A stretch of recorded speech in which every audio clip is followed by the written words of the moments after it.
Zakwafoto, current acting principal eZithobile Primary School esiyapha indwana kwilali yaseYalula. Ndilapha ke kunye nami nomzala. Umzala womntu wonke, umzala umuntu othanda abantu. Awu madodana kamzala. awu madodana. Nkosi kakhulu ke masiyathule ke mzala ngokukhawulezileyo beninapha ke kwintsuku ezimbalwa ezigqithileyo okanye kwiveke phela nizocela uncedo okanye amalizo okanye inkxaso kwi-community yasecala nisithi ninohambo olusingize eRhawutini ningabantu abatsha iqela ke labantu abatsha ngathi liqhube kakuhle nihambile ke nofika Ya msasazi wami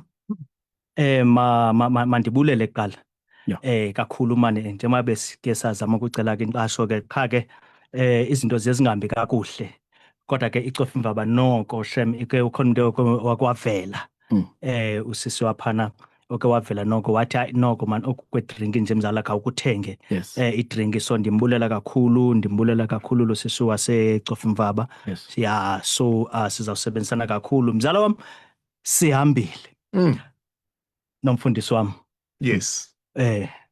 Sihambile nomfundisi wami Yes. sayowutsho eRhawutini eRandburg yes phana besingamaphondo asibhozo 8 Yes. ye province ebezipha njengoba usawubona ke kwezinto ke sesixhomile sine evidence ethi thina siyicala actually siyi Eastern Cape Yes. yabo siyi Eastern Cape siphume singu number 1 wow sibuye singene emaphondweni i-national awards ilapha ecala Yes. yavaka ilapha ecala yinto ibisenzeka abantu bebona bebonke yabo asizithethelele hey sawuphana abawuvala umlomo yabona when it comes idibene nabantu abatsha nomfundisi wami kama siyakude ngokunaye neprograms ze-youth yabo hayi siyakude kakhulu sifike phana msasazi wami safika samkelwa pha bebengasiqondi manje sithi yabona sizababetha ngale timing Yes. Sizababetha ngale timing ngoku xa sifika pha thina sifika sisaba nganto abahlukile thina I think besihamba noThixo Besihambi sodwa kaloku basithandazela. Besihamba because thina xa siyonikeza award yokuqala yaphakama yonke indlu yenjenje yangathi kuyaqaleka xa siqhoxa simane award yonke indlu yaphakama enjeni bekusenziwa umzekelo ngecala kuba ngathi icala isemlonyeni icala sibe siqala ke nakungena kule program uyabo kangangokuba okokuba indaba ezimnandi ke sezizoba imali angisakhumbula babe kuthiwa ibiyimalini kodwa ke inyukile ngengoku abantwana noko bakhona bazawuqhamla sibuya nolodumo because umongameli uthe xa ijonga iperformance kuthiwa ekhuliswe icala kuthe xa kujonga ba lento izwe icala kwathi tyhini iyathandwa lento wathi umongameli sizawunyusa ke ngoku imali bantwana bam yabo iyoqabela pha 1.3 billion kuzoqhamla abantwana balapha ndiyafuna ke yabona ke ngokuba bezilapha ezindebe into nayo kusishile besizawufunda i-award nganye bayibhalwe ntoni so nisenezimbini zintathu nikhumbula kubhalwe ntoni zifo esinazo yabo so anikhumbula uba zibhalwe ntoni kwenzela uba ke sive uba kanye ke bebesenzana abantu abatsha iZithobile Primary yona was recognized as the best site in Eastern Cape, which is isikolo ke esisilapha eYalula. Which became ke into enhle kakhulu considering the fact that iZithobile is one of, if not the only school eseyimart structure kwelicala. So it became into enkulu kakhulu into yoba such a small school would be recognized at such higher levels of youth programs. As a result, Youth Life usithembisile that they will work hand in hand with us, I mean, because they are pushing development in general, pushing development just for everyone, for the youth of South Africa. Ndiyabona u-best site ubhaliwe apha. Ibe khona nale yesibini apho sivele khona.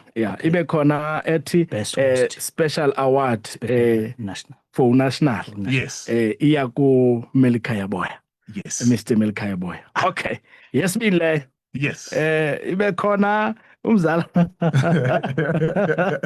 bese qokelela but nansi enye i-award endiyibonayo ibhaliwe nayo apha ingathi ke ithetha nge-performance yona Yes. Sakhisizwe Cultural Center, best host. Okay. Yes. Beyesithathu le. Yes. So ke nize nazo zonke ithetha ukuthini lento and kuza kwenzeka ntoni usuka ngokubheka phambili especially ngekamva labantu abatsha. Yazi msasazi lento ithetha lukhulu yabo xa abantwana bebona kusenzeka ngolhlobo. Number 1 uyazi msasazi le program izowukhulisa because izoqokelela izakhono zabantwana. Yabo. Izowukhuthaza abantwana ba mabaqiniseke ngezakhono zabo. Yabo sizokhangela izakhono ngoku ezabantwana. Yabo. Ndifuna ukuthi wena mzala wami man excited kakhulu when it comes ba sifumana uncedo kwezinye indawo. Yabo? For i-benefits zabantu abatsha. Yabo? Ifike indenzele mnandi kangoba uzuqonde balento inobumnandi inobuthixo phakathi le company yethu ithenge i-film studio. Now ithi ke ngokulonto kuthiwa abathatha intweni ababantwana akukho nto bafika barojwa ziikhampani zifike zibarobhe yathi ke ngoku i-Youth Life no man thina into masizithengele istudio abantwana bahambe bokwenza ii-films abanizakhono zokwenza ii-films sizafika thina sibenzele thina siyabasponsorisha sifike sibenzele benze sawugqiba siyithathe siyise kwistudio sethu yabo sifike siyi-edithe siyigqibe sawugqiba thina siyimakethe singu-Youth Life ngokwethu because sinayo imali sinikwa ngurhulumente pha yabo so bona pha ezantsi abanamali yabo so ke ngoku nezinye ke ngoku izakhono nezinye izakhono zinechance zokuthi ziphuhle ke ngoyazi kukho abantwana phana kuthiwa ebenze imoto ngecingo iyazihambela. You understand? Yabo. Now ndayijonga la sathi no iyeza nathapha. Kukho intwana elapha endonde ekwazi ukwenza ikhagoti ngentsimbi iqokelela intsimbi ifake lenye into engathi i-generator ngapha ithi izawuqhuba laa nto ifuneka izihambele sizawuyithatha laa ntwana ibuye izokwenza laa nto apha sasize nayo uyakhumbula kulaa nyaka yabo kwe-interviewa laa ntwana leya yabo so funeka ke usincedise ke njengoba usincedisele nakuqala ukwenzela uba laa nto yalaa ntwana leya phaa indondo elaphupha layo liphuhle libheke phambili ikhona iplatform ngoku yokunceda because sinayo iplatform Youth Life nayo iplatform Youth Life. Mfundisi sizayivala kodwa ke ndifuna usinike umfanekiso engqondweni i-Youth Life abantu abatsha bafike benza ntoni esikolweni and banincedise ngoluphi uhlobo? Okay. Maniqale nje kule ndawo ithi Chief Servant Mr. Ike Makai phayana he put emphasis kulaa nto ithi abantwana bethu once umntwana angafuna grade 12 they lack i-motivation. They think it's the end of life. Youth Life is there to show them that ukungafuna grade 12 ayikokuphela kabomi. There are things and departments and careers that you can pursue without having grade 12.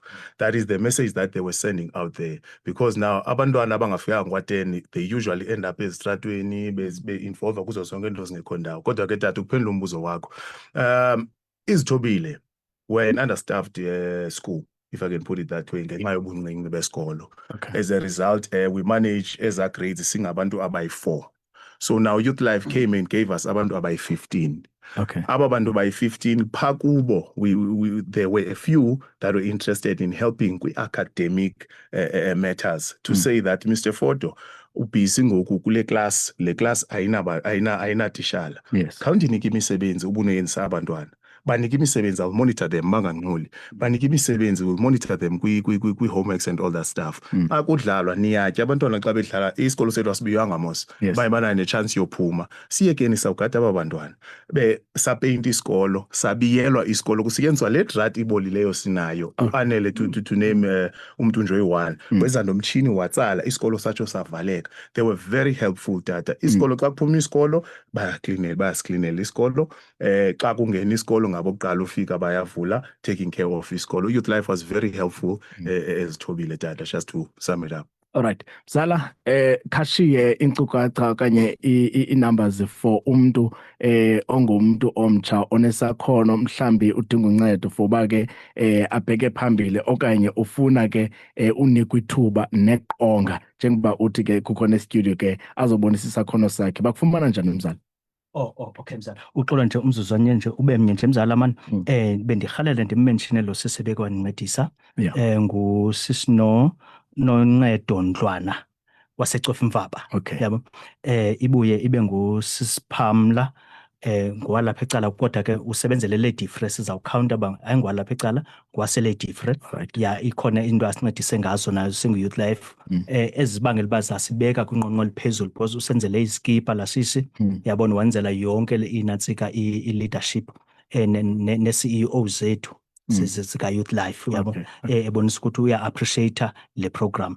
Now ithi ke ngokulonto umsasazi ndifumaneka kwezi nombolo 067 003 1219 067 003 1219 kumzala lo abafuna inqokacha ezithe vetshe bazawulikhangela pha.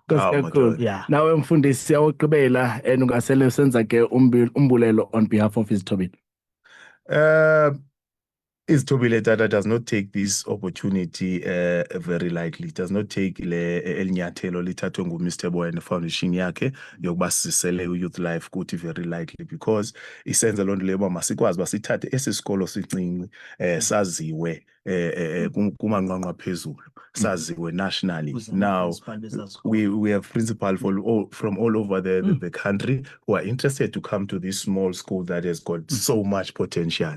So uYouth Life no Mr Boya siyambulela kakhulu kambe kungaba ngaqhubeka benza umsebenzi omhle hayi for Izithobile alone but to develop a community and the youngsters out there. Ngostad kanani Izithobile ikoyiphilali iseyalula apha Indwana. Okay. Yes. Nkosi siyabulela ngexesha la. Siyabulela. Nkosi kakhulu DJ. Ixesha intsimbi yesihlanu kwijelo losasazo iVukani FM indaba nezifundelwa nguNikilitha Benz mandibulise mphulaphuli. Umbutho we-Economic Freedom Fighters kummandla waseSakhe